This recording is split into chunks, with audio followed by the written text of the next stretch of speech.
Hello and welcome. We're live from Liverpool Town Hall, where today we found out what led to that terrible day in Southport when 3 innocent lives were lost.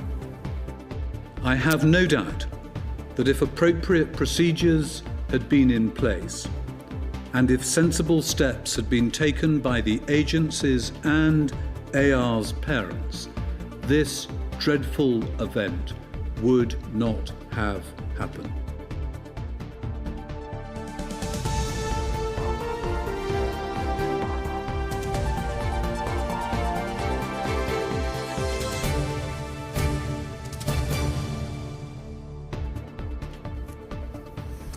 Hello and welcome to a special Granada report.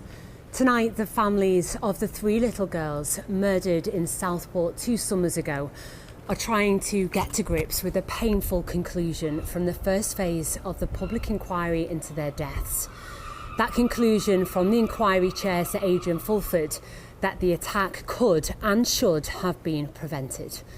As we know, those girls were 6-year-old BB King, 7-year-old Elsie Stankham and 9-year-old Alistair Silva Aguirre. They were killed by a teenage boy armed with a knife who went on the rampage at a Taylor Swift-themed dance class. Well, today, Sir Adrian concluded the killer's parents had major questions to answer about their son's behaviour, in particular why they allowed him to become an aggressive, near total recluse, fixated on extreme violence. It also said multiple failings by public bodies like the police, schools, the NHS and the anti-terrorism body Prevent played a major role in the build-up to that terrible day in the summer of 2024. Well, Sir Adrian delivered the first of his reports this lunchtime, and as you can see, it's a lengthy report spanning hundreds of pages across 2 volumes and making 67 recommendations. It follows an inquiry which lasted some 9 weeks here at Liverpool Town Hall. Well, we'll be looking at some of the main recommendations in just a moment, but first our reporter Anna Yosef looks at what the inquiry's found. Minutes from murder. It's July the 29th, 2024. Axel Rudikabana is in a taxi on Hart Street in Southport. It's the first time in more than 2 years he's left his family home on his own. He would go on to kill 6-year-old BB King, 7-year-old Elsie Stankham and 9-year-old Alice de Silva Aguirre, and attempt to kill 10 others, including 8 children. But the Southport Public Inquiry has found the horrific events of that day were the culmination of years of troubling behaviour and a chain of failures by those who should have known better. What happened on that terrible day was not, to use the familiar phrase, a bolt of lightning out of a clear blue sky. Instead, some form of grave violence by AR had been clearly, repeatedly, and unambiguously signposted over many years. It was, in the words of the chair, a merry-go-round of referrals, assessments, case closures and handoffs as AR was passed from one public body to another. No one took responsibility. Shocking as it may sound, to those in the field, it's all too familiar. When we work with challenging individuals, it can almost be quite easy to pass the buck a little bit and have this diffusion of responsibility where he's not really anybody's problem, but he's a little bit of everybody's problem, so he doesn't receive the support that he needs. There were then the failures by the killer's own family, a failure to do what they morally ought to have done and report his suspicious behaviour. One family ignored the signs. 3 families live with the loss. Crucially, the inquiry finds that the attack would have been prevented had agencies acted to a competent level. In relation to the parental actions, the report is unequivocal. AR's parents failed in their responsibility to society. He had not left the house for 2 years except when armed or seeking to cause harm, yet they allowed him to leave on that day, knowing he was likely to carry a weapon. There were others that day who will continue to live with the scars forever. It is clear there is a need for whole-scale system reform across health and social care, education and policing. As Sir Adrian Fulford has said, the findings of this inquiry are disturbing and frankly depressing. Our calls for organisational and individual accountability must be heard. They must be acted upon. It's now up to the government to accept or reject the report's recommendations or offer their own alternative. I want to put on record in this House my total determination to make the changes across the entire state that are so clearly necessary to honour the victims, the injured and the families of Southport. Today's report, Mr. Speaker, is harrowing. It is difficult to read. The grieving families and survivors didn't need a report to know this unspeakable tragedy was the result of multiple failings by multiple people and multiple agencies. They live with the catastrophic consequences every day.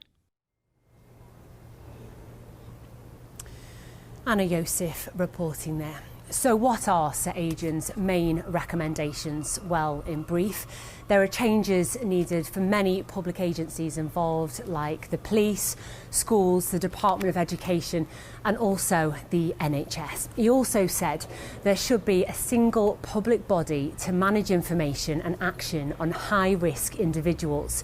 A new way of assessing risk across all relevant bodies like police, schools, the criminal justice system and also the NHS, and an urgent debate about whether there should be new powers to monitor and restrict young people's internet use when they've displayed violent behaviour.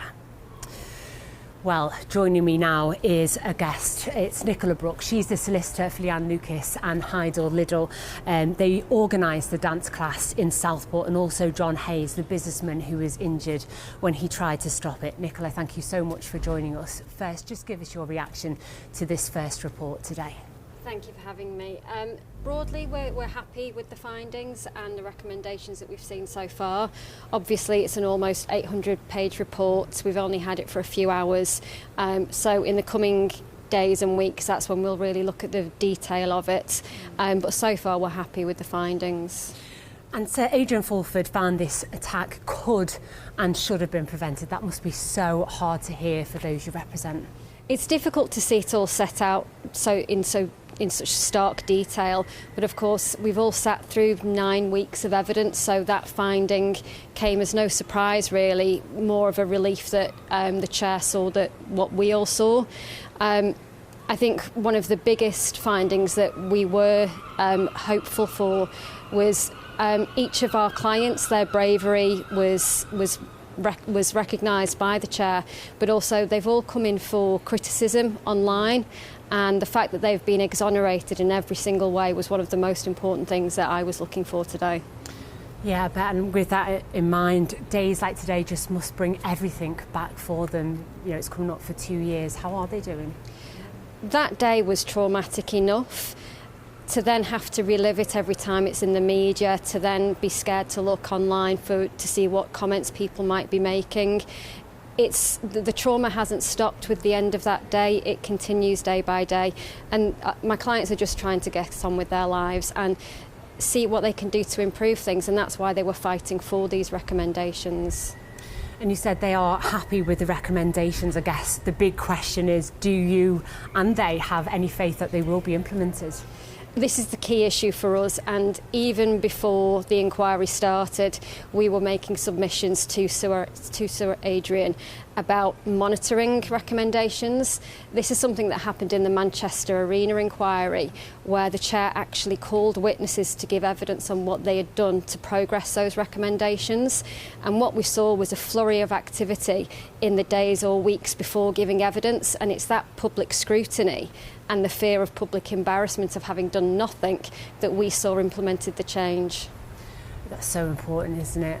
And do you think they go far enough, the recommendations? We're still working our way through them, as I say, but really we want to urge the chair to go further than just monitoring them in terms of asking for detailed updates. We would like him to call evidence during phase 2 so that those government agencies have to come and give evidence about what they've done. Yeah, just briefly, what happens now? I guess going through those 800 pages. That's what me and my team will be doing. John and Heidi are doing what they can to obviously look after themselves, look after their families. Leanne, as you may be aware, has her own anti-knife crime campaign, and we will be presenting evidence about that at phase 2. Well, thank you so much for your time, Nicola. Really appreciate it, and pass on our best wishes to all those you represent. Well, it's been the latest in a long list of dark days for the families, and there is more analysis of the attacks in Southport in our From the North podcast. We've spoken to a senior lecturer in forensic psychology about why it seemed that no one, not his family, not the police, not social services, could see the killer for the danger that he was. But for now, that's it from Liverpool Town Hall. We'll be back a little later in the programme, but we're going to head over to the studio now and to Gamal for the rest of today's news and sport. Gamal. Katie, many thanks indeed. Well, first, the jury has gone out in the trial of a man accused of a rape in Salford, for which another man served 18 years in jail. Paul Quinn, who's a father of 6, is accused of raping a woman in 2003. Andrew Malkinson was released from jail in 2020 after being wrongfully convicted. Our reporter, Zoe Muldoon's been following this case. And Zoe, what more can you tell us? Well, Gamal, the judge finished his summary of the evidence heard in the trial almost 6 weeks after it began. And today he sent the jury out to start their deliberations. Now, Paul Quinn, who's 52, denies raping and attacking a woman in Little Hulton in the early hours of the 19th of July 2003. Now, the trials heard that this was a brutal assault where the victim, in her evidence, told the court that her last memory before being strangled unconscious was of a man on top of her, his hands around her neck. Now, you'll remember that Andrew Malkinson was wrongly convicted and jailed for 17 years for that attack in what prosecutors have called the most terrible miscarriage of justice. It's the Crown's case that the real attacker is Paul Quinn. Now, he moved to Exeter in Devon in 2017, but lived in Little Hulton at the time of the attack. He was only arrested in 2022 after new DNA evidence was found on the victim's vest top, which experts in court said was 1 billion times more likely to have come from Paul Quinn than any other man. Now, Quinn accepts that it is his DNA, but denies all of the charges against him, including 2 counts of rape and 2 alternative counts of indecent assault. Now, as a jury of 11 people were sent out to start their deliberations, the judge, Mr. Justice Bright, told them to take their time, saying, "You are not under any pressure of time at all." The jury will continue their deliberations tomorrow morning. OK, Zoe, many thanks indeed. Well, next this evening, a man's appeared in court charged with the murder of a student at a halls of residence in Preston. Carla Maria Georgescu was found at Ribble Hall Student Accommodation last February. Following her death, a candlelit vigil was held in her memory. Nathan Owens, who's 34 and said to be Carla's stepfather, denies her murder and will stand trial in October. Well, next, could delayed plans for the Hillsborough law be back on track? The legislation is designed to prevent cover-ups by the state in the wake of any disaster by putting a legal duty of candour on public officials, forcing them to tell the truth. Our political correspondent, Leisha McNally, is in Westminster for us this evening. And Leisha, what's the latest? Well, since January, this long-awaited law has basically been stuck in a stalemate on the thorny issue of how far the duty of candour should apply to the security services. Under the current plan, bosses from MI5 and MI6 could block their employees from giving evidence in a public inquiry if they felt it was a risk to national security. But Hillsborough law campaigners say that means that public bodies could effectively mark their own homework, and they refused to back the bill. Well, now it's been reported that the Prime Minister might be willing to water down these exemptions so that only a court could grant them. We asked Sir Keir Starmer about this potential breakthrough this morning, and while he was tight-lipped on the detail, he did say that the Hillsborough law was a promise that he would keep. We've been talking to the families and others about how we get that right for the security and intelligence services. We'll continue with that work. I want to make sure this is right, but this week, on the anniversary, the annual reminder, it is important to go back to the human element here and remember the terrible loss that these families have been through and the injustice that they've suffered for so many years. He was up in Greater Manchester today. What brought him up here? Well, he came up to Tameside to launch more than 100 new free breakfast clubs across the northwest, saying there will be a boost to children's health and education and ease the financial pressure on their parents. But it's not very surprising that he came to Greater Manchester to say this, with the local elections looming. Labour are currently in control out of 9 of 10 councils there and will be fighting hard to keep them, with support on cost of living front and centre of their campaign. But it will be a tough battle. You remember we had both the Liberal Democrat and Reform UK leaders up there last week.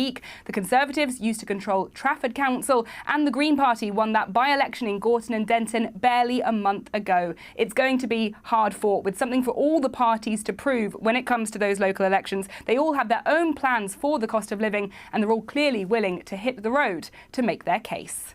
OK, Alicia, over in Westminster. For now, many thanks indeed.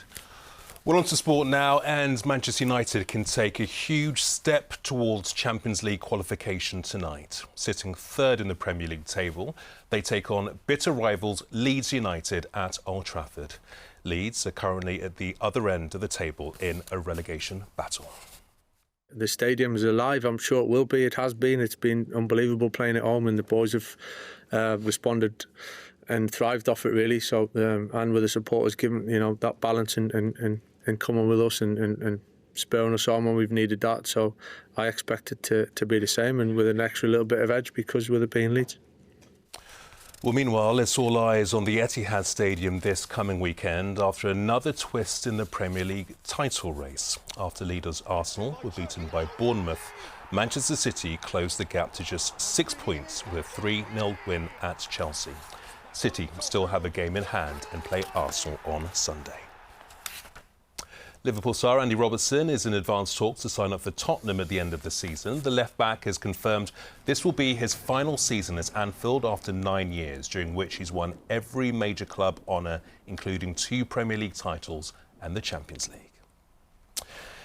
The family of Ricky Hatton have thanked Tyson Fury for his moving tribute to the late boxer at his comeback fight on Saturday.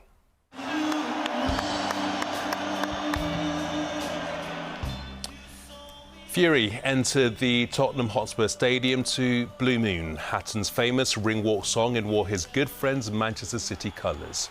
Fury dedicated his points win over Arslanbek Makhmudov to Hatton.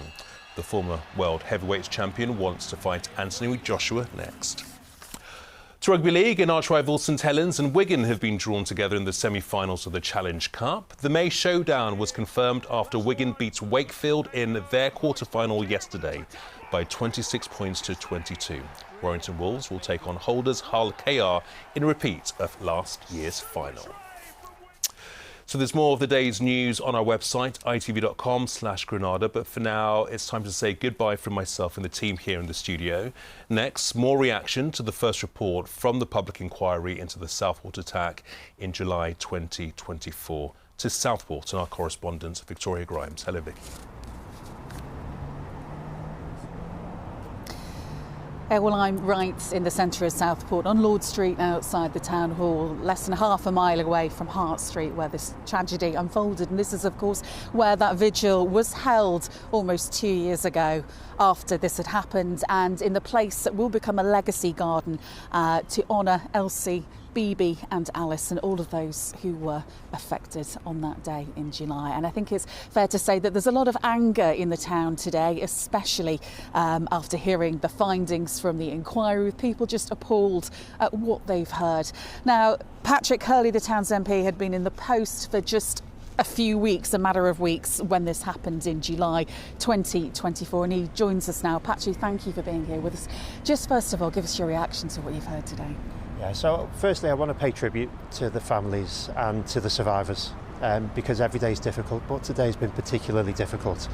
As for my own reaction, I'm utterly horrified.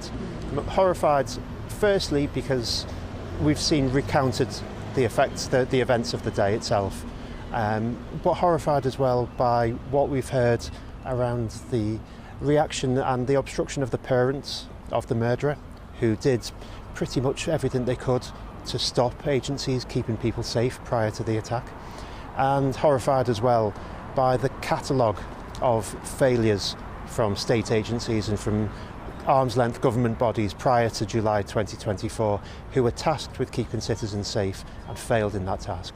I mean, it's just unimaginable, isn't it, to hear about all those potential opportunities that could have averted this from happening. I mean, to hear that and to think about the families and how all of those who were affected and injured on that day, and the people of Southport themselves must feel about that. I mean, it's just horrific. It is horrific. There were so many opportunities to have stopped the murderer prior to July 24, dating back 5 years to 2019. Turned up to school with knives, referred to Prevent a number of times. NHS had files open on him which weren't followed up.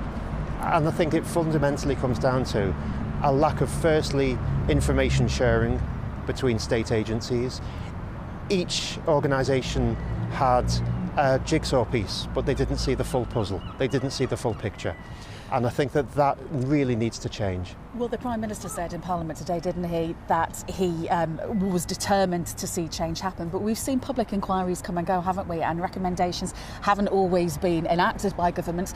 What can you do as a Labour MP to make sure that Keir Starmer does what he says and that he enacts change? Yeah, talk is cheap.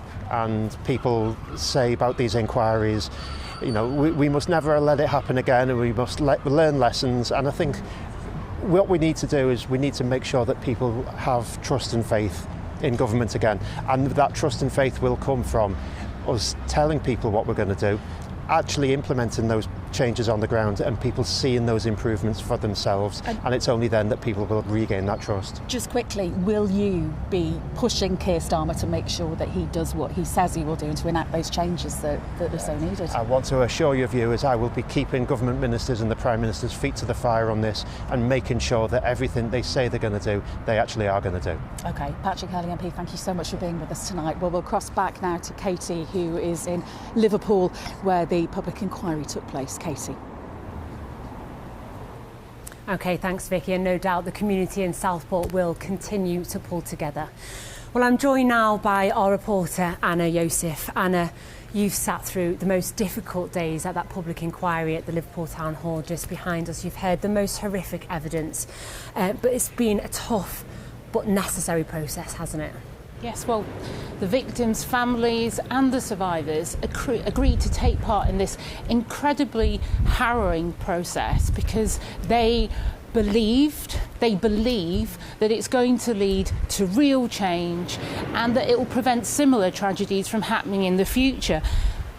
The evidence that we have heard has exposed multiple failings by so many different agencies, so many missed opportunities, so many red flags. AR could have and should have been stopped. And the fact he wasn't cost those 3 little girls their lives. So the families are now going to have to maintain their faith in this process and hope that those recommendations become realities. Yeah, it must be so painful for those families to hear the conclusions today. So that's phase 1 of the inquiry over, but it doesn't end here, does it? What happens now? Well, we are now immediately on to phase 2 of this inquiry, and that report will be published this time next year. And we believe that the scope of that will be to look at how to deal with people who become fixated with extreme violence. Also, they're going to look at the influence of social media and the internet, and also the laws around buying weapons and knives. The chair has also said that he is going to expect regular detailed updates throughout the phase 2 of the inquiry about the progress of today's recommendations. Yeah, and of course you'll be right across it, and we will keep you up to date with everything as it unfolds. Anna, thank you. Well, today we heard the attack in Southport was one of unparalleled cruelty. It was a terrible event. It was one that could and should have been prevented. The horror of what happened that day will be forever etched into the memories of all those who lived through it. But as we end our programme tonight, our thoughts remain with all those affected, and of course with Bibi, Elsie and Alice, and all those who knew and loved them. Good night.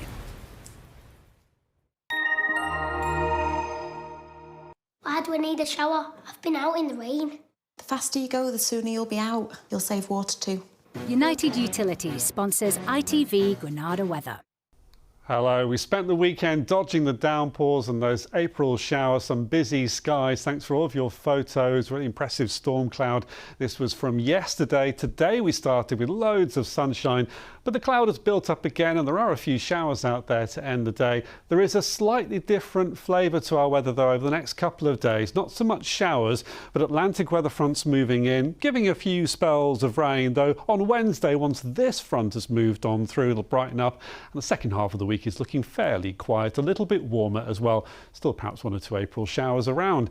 And there are showers out there to end the day. Very hit and miss, mind you, but slow moving heavy downpours still potentially for the next few hours. The rest of the night is looking dry, clear skies, not as cold as it was last night, but still you could see the odd touch of frost here and there. And your sun times for tomorrow, well, sunset now after 8 p.m. and nearly 14 hours of daylight to be had. Bright start early tomorrow, but soon clouding over, and through the morning some outbreaks of mostly light rain are going to feed their way northwards. It's the first of those Atlantic weather fronts, and while somewhat drier into the afternoon, there could still be a few showers around, about 10 to 13 degrees with a freshening breeze. Moderate tree pollen levels tomorrow, and your pollen forecast now in your lunch and late bulletins. So as we go on through tomorrow evening, we'll see some outbreaks of rain becoming a bit more widespread. And then on Wednesday, here's that next system with the rain moving on through. Behind that, quieter for the rest of the week, though again, still the chance for 1 or 2 April showers. And it's going to be feeling a little bit warmer as well. United Utilities sponsors ITV Granada weather.